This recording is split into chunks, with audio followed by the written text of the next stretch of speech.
I'm Chuck Todd, and this week I'm obsessed with a monumental shift happening all across this country. In the nation's capital and in state capitals, along grand avenues and on ivy-laden campuses, effigies of metal and stone are disappearing. The leaders of the Confederacy are being toppled once again. But things sure are different this time. Consider the State House in Richmond, Virginia, where last week workers toiled through the night to remove several Confederate statues. By the next morning, Robert E. Lee and a number of his contemporaries had simply vanished. Then there's this one at Ole Miss. For well over a century, this 30-foot obelisk, topped with the likeness of a soldier, stood in the center of the University of Mississippi campus until a few weeks ago, when it was moved to a less prominent location, though still on campus. Problem solved, right? Except it isn't. Not really.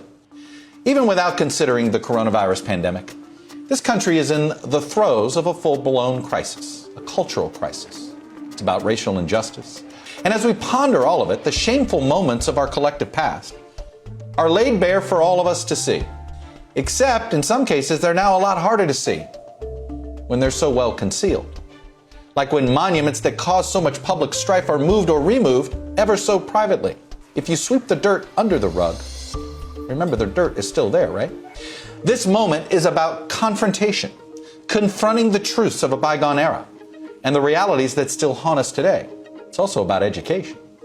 Many of these symbols of the Confederacy went up in the Jim Crow era, and many of us weren't taught that. And now in this era, they need to go away in the harsh glare of daylight. Removing them in the dead of night or quietly relocating them to other public spaces undermines the work we all need to do. Confront history, educate ourselves on history, and yes, bear witness. It should be done respectfully, and it can be done safely and methodically. Perhaps we create a graveyard of Confederate statues only for a period of time, before some or all are destroyed. People need to know why these statues were erected.